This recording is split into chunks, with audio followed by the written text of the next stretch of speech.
I am Terry Rahman. I'm a holistic gut health coach and owner of Terry Total Health.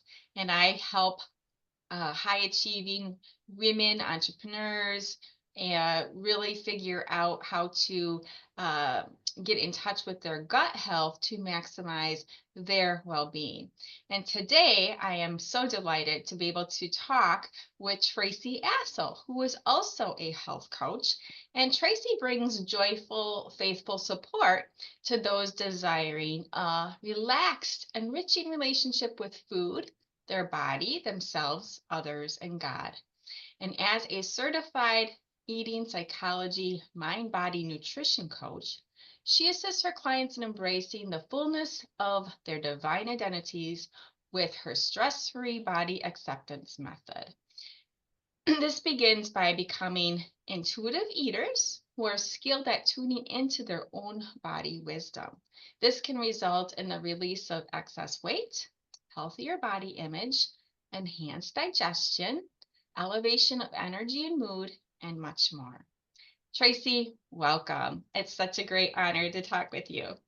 Thanks, Terry. I'm so happy to be together. Me too.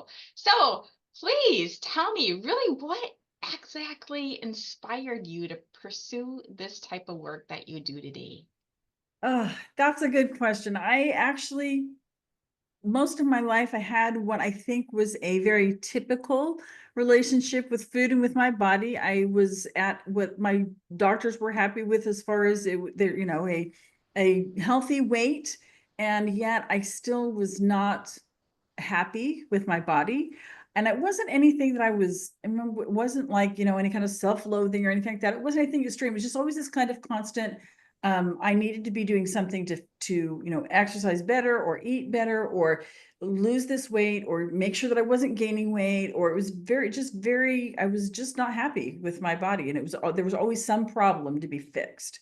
And then I just thought, that for me led to trying lots of different kinds of diets and things like that, and then of course feeling like I just can't do this, there's something wrong with me, why isn't this working? Well, the statistics are staggering. For diets don't work is a very common phrase that we hear now that we didn't used to hear.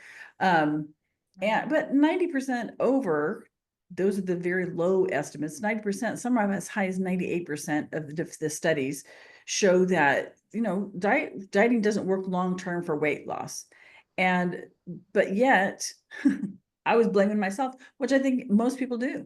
It's like, if the diet doesn't work, then there's something with us. We're just not disciplined enough. There's something wrong with how we're doing it. There's something wrong with our body.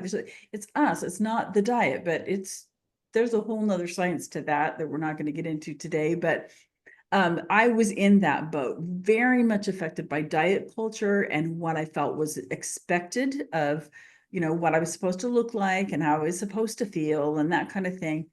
And I just remember thinking, it's just eating. It shouldn't be that hard.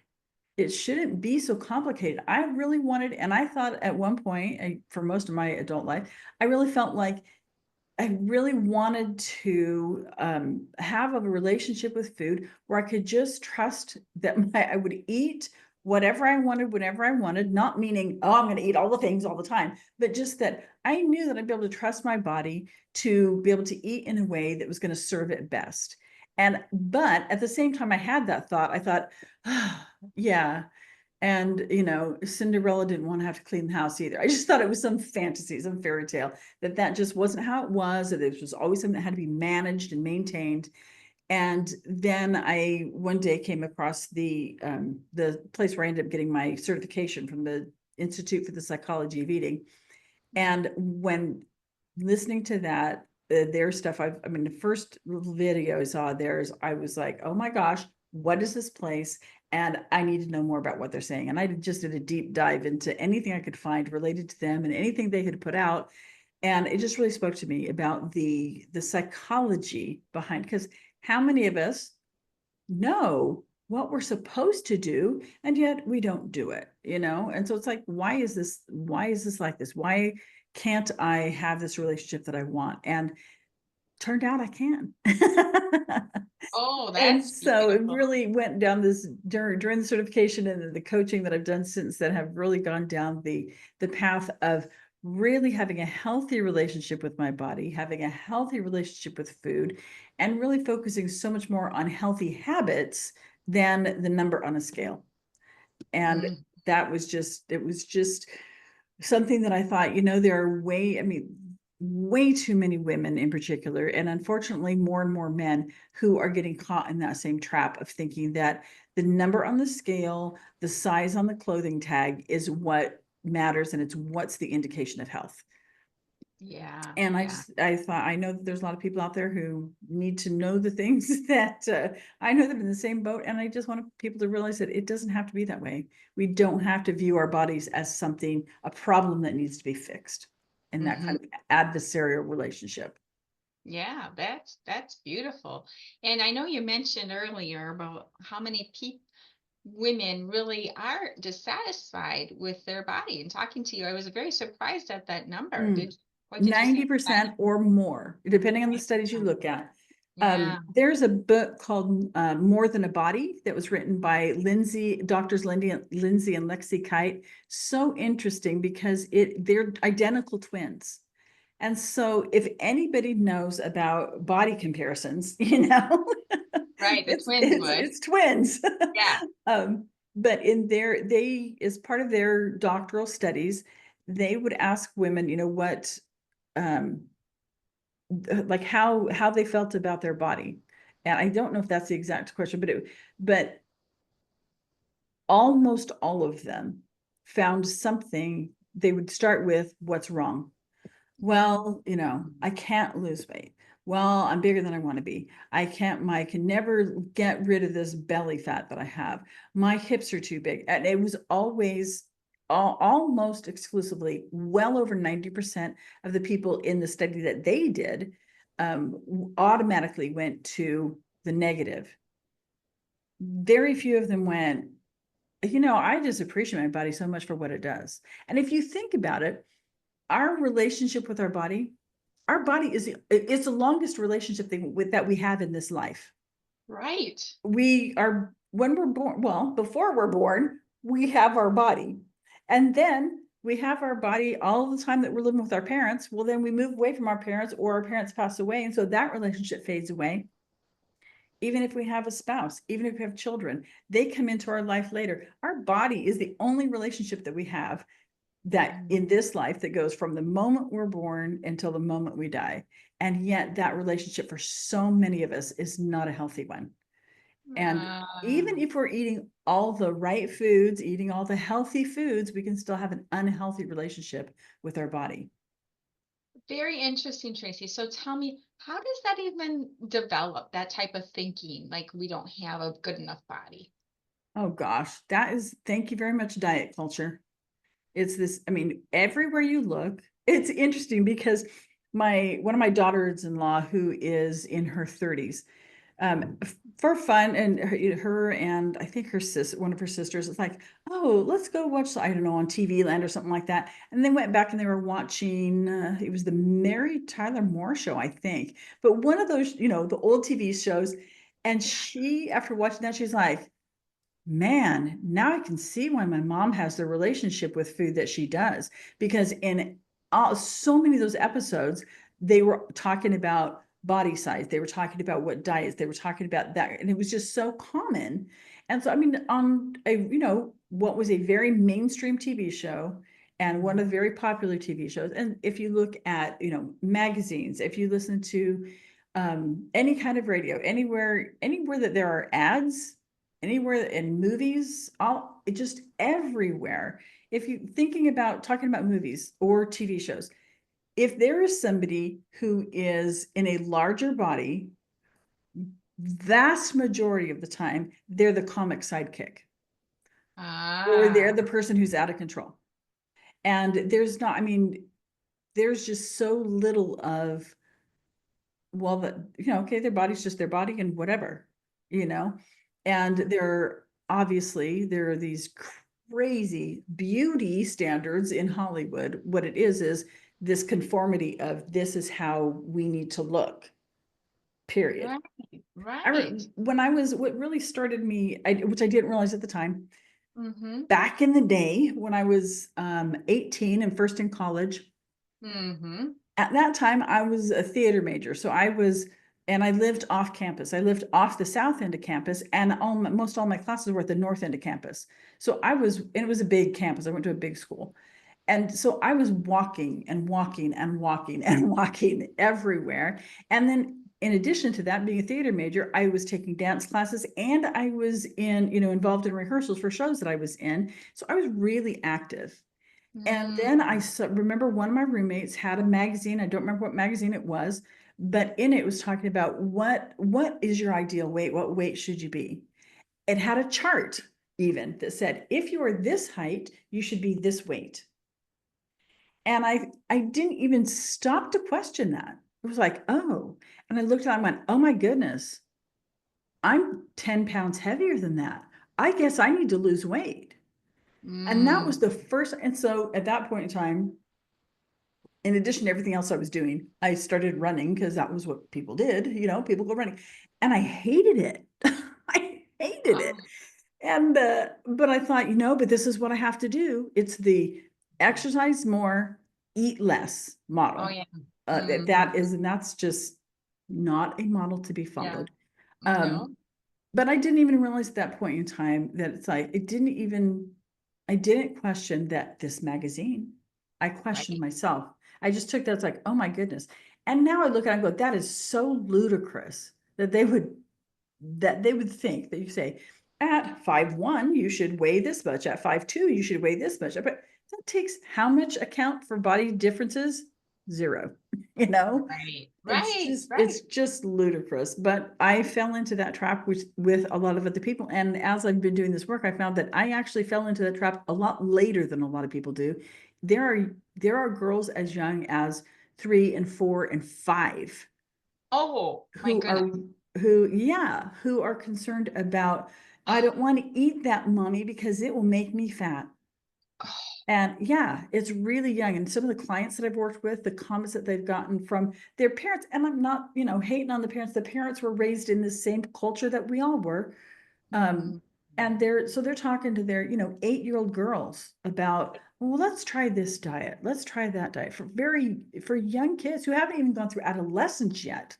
Oh, And it's because it's cultural. It's not acceptable. I remember my 3 boys, they, all of them around age 10, just put on a lot of weight. And then as they got older, as they went through puberty, then that weight came off, excuse me, as their bodies developed.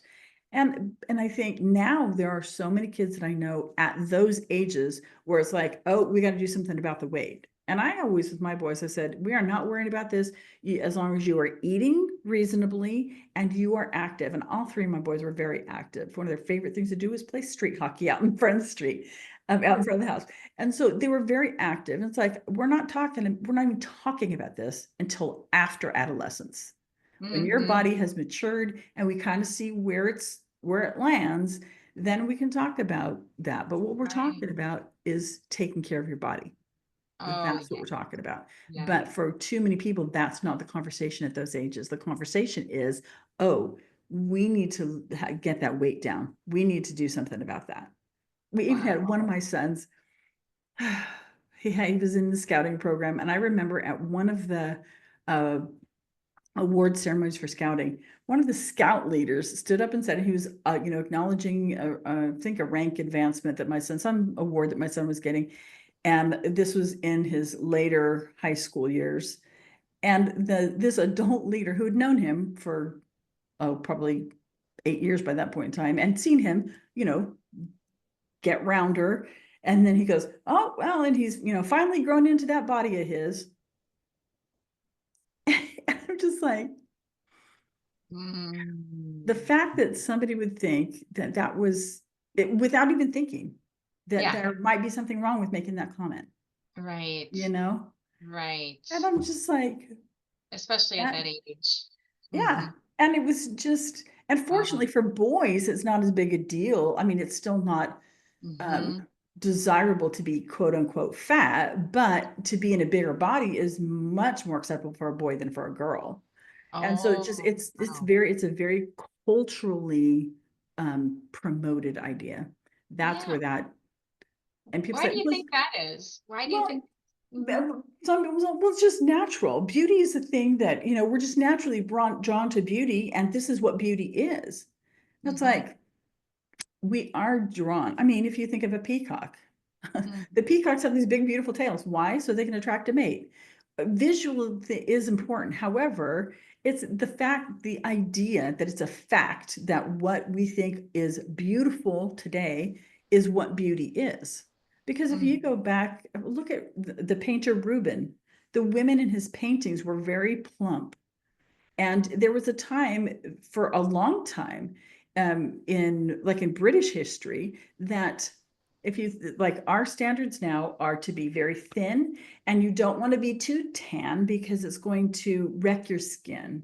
But you Hmm. do want to be somewhat tan. You don't want to be too white because then there was a time that so if that's true beauty, being somewhat tan and being thin, if that's true beauty, then that would hold across all time periods. And it doesn't. There was a time in British history for a long time where the more pale you were and the plumper you were, those were signs of prosperity. Because if you were plump, it meant that you had plenty of food to eat and you didn't have to, and if you were pale, it means you didn't have to be out in the fields working for it yourself. So it was a status symbol to be very pale, and it was a status symbol to be plump. Oh, yes, I recall that. And Yes, I so it's remember. not, it's Uh, like if beauty was actually just true beauty, it wouldn't fluctuate from one generation to the next, from one culture to the next. It would just be a set thing. And it's not. And so mhm. then we have to ask, so where do our beauty standards come from? And is it actually beauty? And if you think about another thing is, Yeah. and how many products have you heard of or programs you heard that are anti-aging? Oh my gosh. I was like, Billion-dollar industry, aging is a right? good thing. It's like if we're not aging, then we die. So it's like, but the way that that term has been co-opted to make it sound like aging is a bad thing, Oh, and right. that we have to fight against it. That's Mhm. like we don't have to fight against aging. We have to, Mm, and there are other cultures that really they treasure that. They treasure their elderly people. And so mm, it's very culturally instilled and very culturally ingrained and motivated, and it's hard to go against the culture, but first we have to recognize that, oh, it's not truth, it's just culture. right. Programming. Yeah. Mm-hmm, mm-hmm, Right. All that programming that society, mm-hmm, sets as the standard, and then you get caught up in that unless you're really self-aware of what's going on. And then you mm-hmm, don't, right? You got to have that mm-hmm, self-awareness to kind of see through all that. mm-hmm. So how do you work with your clients then? Where do you start with them? First we do an assessment. I do an assessment with my clients to see where they are as far as how deeply affected they have been by diet culture. Ah, And then we kind of go from there. I principally coach Christian women, and so my coaching, I start with and I use scriptures to back this up, but the idea is the same in or out of the scriptures. I start with what does wholeness look like? To be a whole person, what would mm, that look like to you? What do mm-hmm. you think if you felt like I'm living my life in a whole and complete way, Yeah. and I feel whole and complete, what would that look like to you? To me, I think that would mean that I would be feeling really nourished in my physical body, as well as my mental body and my emotional body and my spiritual body, and maybe my own intellectual body. Like, I would think that those would be making me feel whole, and how satisfied I am, I guess, with like my career, something like Mhm. that, and my purpose in my life. That's part of my wholeness. Mhm. So Yeah. that's where we start. We start with what does that look like? Because Yeah. that and living that kind of life may or may not have anything to do with the size of your body. It may Oh. have everything to do with how how you feel in your body and how you respect and how you treat your body, but Mm-hmm. not necessarily the size of it. And so that's where we start. We start with wholeness and Mm-hmm. looking at that. Well, we start with Oh, the assessment. And then yeah. the first thing we talk about is wholeness. And that's what we work toward. We don't Oh, work toward a number on the scale. I have had clients though that in working and just I mean this, a lot of mindset stuff, and in doing this work without changing anything, without changing her eating, without changing her exercise. And for this particular client, she was had real issues with sleep, and that we were working on various aspects to be able to help resolve that. And she, not just with me but with her doctors and things, but without that sleep piece even changing, which was for her was a big one, she lost 30 pounds without oh, even, goodness. I mean, she's just like, it just, because her relationship changed and that stress, this is a whole, the stress and how stress affects us.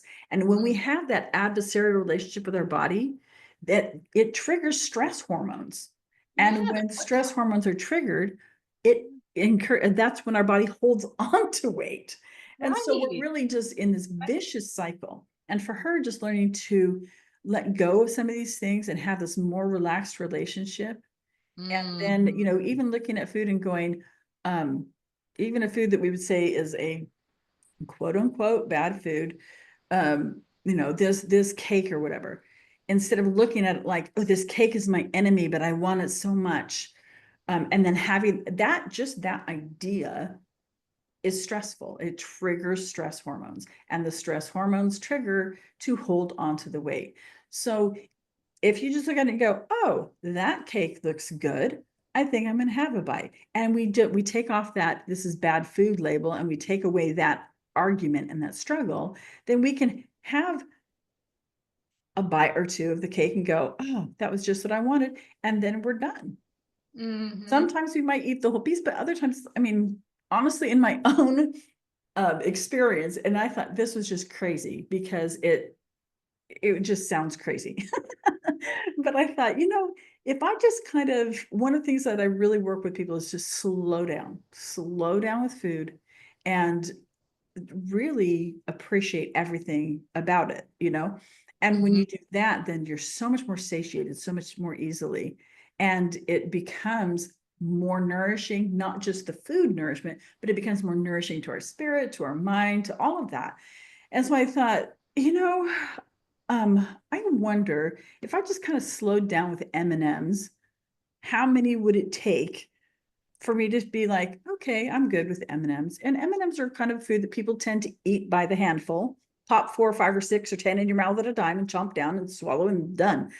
And so I just did this experiment. And instead of just pop it in a mouthful, I took one M&M and I took the time to look at it. It's like, because they're cute. And they're Right. colorful. And so then I put it in my mouth and I let the feeling of it, the feeling of that hard shell, because that M&M's has that down. The mouth feel, they've got Mm-hmm. that down. Um, and so it's like, and just letting it, instead of chomp, chomp, swallow, done, just letting it, rest in my mouth and let the hard shell melt down to a thin shell. And then this thin shell melt down to the chocolate. And then just let the chocolate melt in my mouth. Yeah. And I was so, so satisfied with 3 M&Ms. Oh, yes. And I I had could. no desire to have any more. There was no, it wasn't even like, well, I Oh, should stop yeah. now. It was just like, I don't even want any more. Yeah. And Yeah. so when we can learn how to have that kind of appreciation, just Mhm. that has Right. a huge impact. What you're just describing is one of the is called savoring actually, Mm-hmm, mm-hmm, right? It's like taking an experience and making it longer, right? mm-hmm. So that is a beautiful idea. And I remember too in the health coaching program, they said, really, you can satisfy your any craving that you have with only 3 bites of something. So the three M&Ms, That was absolutely it my was experience. perfect. Well, and I found too, when I started really, really stopping to appreciate food, like Hmm. major sweet tooth. I have a major, that was, comes from my upbringing. But anyway, I found now that a good chunk of the time, like I can go past the bakery section and or especially in a nice bakery, I can go in and I just look at the stuff and it's beautiful to me. And so it's like, this is so attractive. It's so pretty. And I can, and sometimes like, and that's all I really wanted from that. And so Mm, I can legitimately look at a pastry and be satisfied because it's like, look at the artistry in that. Look at the skill that it took to do that. yeah. And wow, that's amazing. And I don't even have to put it in my mouth to be satisfied by it. Mm-hmm. And or other times it's like I just can like, walk into a cupcake shop and like, oh, the smell. And I can just look at something and I can just smell it and just like, oh, okay, that's all I wanted. Yeah. I'm not just going to go to the cupcake shop and say, let me smell your cupcakes. Right, right, And right. if But I'm, you can, buying them for whatever. But it's like I can just, or chocolate. It's like I just smell it. And it's mm-hmm. like this just the look of it and the smell of it. It's like, oh, that's really all I wanted. And Yeah. I never would have thought that that could be possible to be satisfied with by a food without even putting it in my mouth. Oh, right. That's a And beautiful statement. Yeah, yeah. Because I'm not sure if I've ever looked at food that way, just kind of looked at it without being like, oh, this is so beautiful, and just then not bought anything. It's usually like, oh, which one of these do I want the most? Right? And then buy it. So that's really great that you've gotten those other senses to kick in mhm, to really satisfy that mhm, the savoring. And mhm.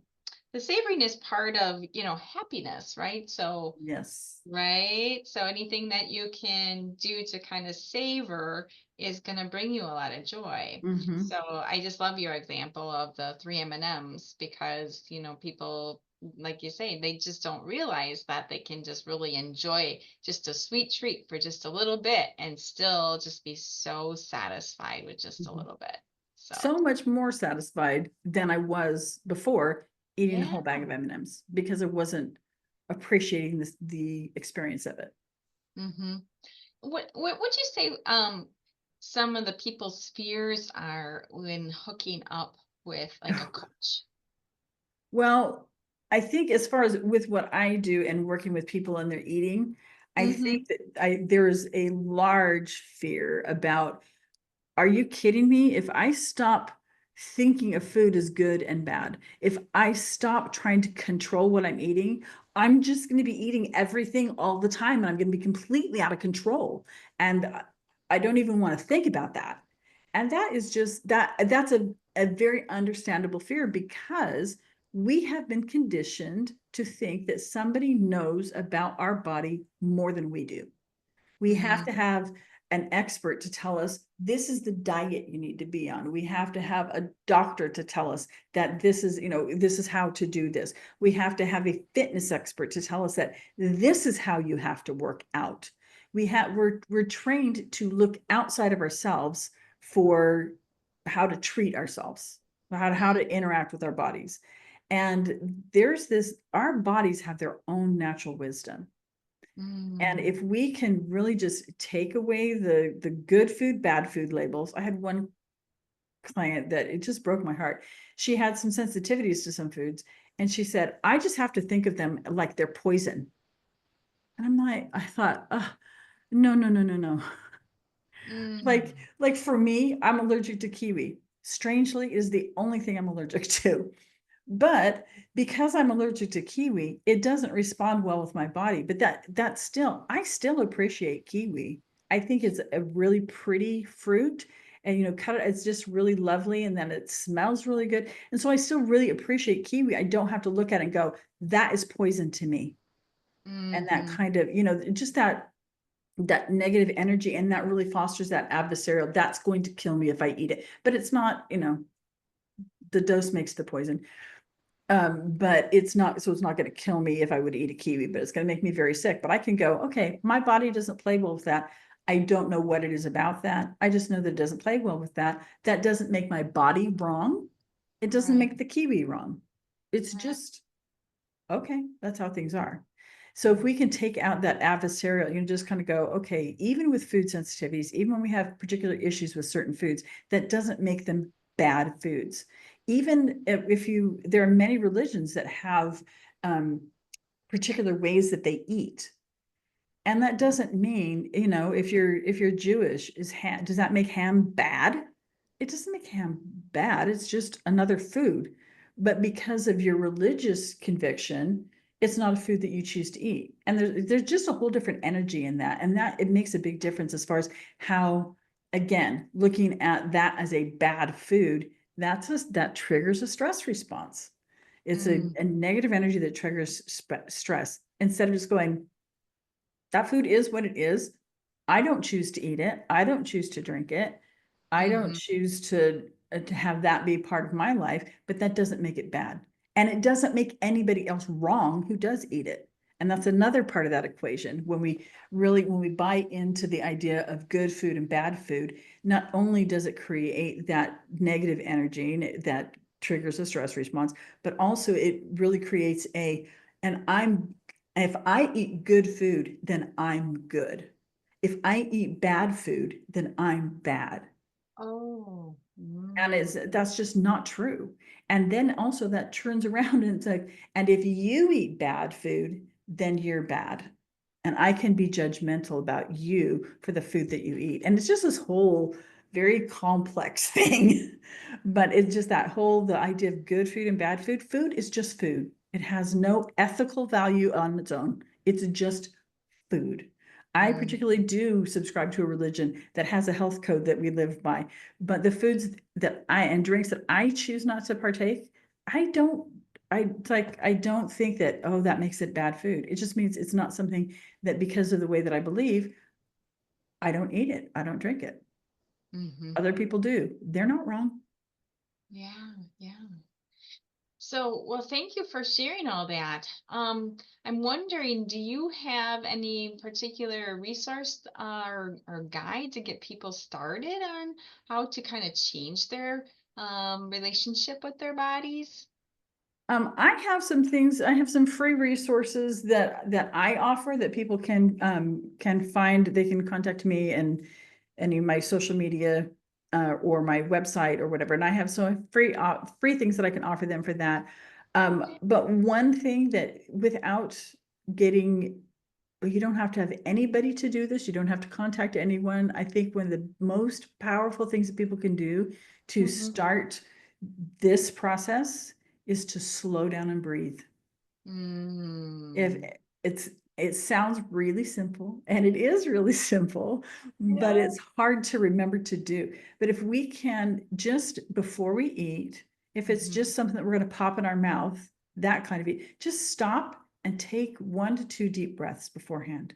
The, in for 4, out Mm-hmm. for 4, Mm. and then put it in our mouth. If it's a whole meal we're going to eat, take time to take, like 3 to 5 good deep breaths. Because what that does, and then think about slowing down while you're eating, that then facilitates the awareness of what we're eating. And Oh. then it also physiologically, that triggers a relaxation response.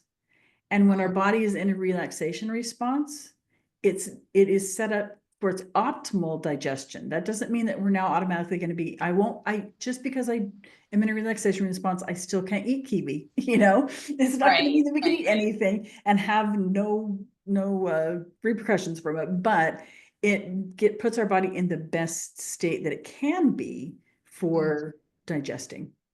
Nice. Oh, that's great. And what about any personal mantra, scripture, or any guiding principle that helps you stay on track in this area? I think the guiding principle is just that my I have body wisdom. My body has its own wisdom, and that I can trust my body. I can Mm, trust myself, and I can trust my body. That was a big revelation for me.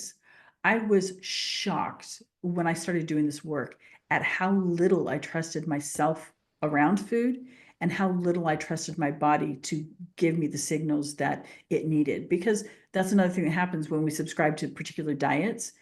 is Mhm. that we're not listening to our body. We're reading what's on the sheet and we're eating the way that we're supposed to, when we're supposed to. And it has nothing to do with when we're hungry or when we're not hungry. And so we start losing those cues. And so we don't trust that those are even possible to have. And so that really, that I can trust my body and my body can trust me. And that's just a mantra that's real, a Mhm. principle that I Mhm. think has been very impactful for me and for a lot of women that I've coached. Yeah. And what is the basis of all relationships? Trust, Yep. right? Yep. Oh, that speaks volumes. That's awesome. Yeah. So, where can people find you on social media if they would like to connect with you? On social media, mostly I'm on LinkedIn, and you can just find me at Tracy, Tracy, Astle, Astle, on Instagram at tlastle / nourishing body or .nourishing body soul. My website is Nourishing Body Soul, no and in there. That that would have cost me like $8,000 more to have and in there. So it's just nourishingbodysol.com. I also have a YouTube channel that is Nourishing Body and Soul channel. Oh, very good. Good. Okay. Well, thank you, Tracy, so much for this wonderful opportunity for your sharing your perspective and the importance. Is there anything that you would like to say in closing to your listeners? I think just give yourself a lot of grace and give other people grace. And that's where a lot of, because so much of this gets caught up in what we should be doing or what we shouldn't be doing, that we then turn that into self-judgment or judgment about others. And if we can just give ourselves grace, and then from that, we can then start to learn to trust ourselves. That's beautiful. Yeah, that's so important. Sounds like giving yourself grace and just having that self-love and that self-compassion toward Mhm. yourself. So great. All right. Well, thank you so much.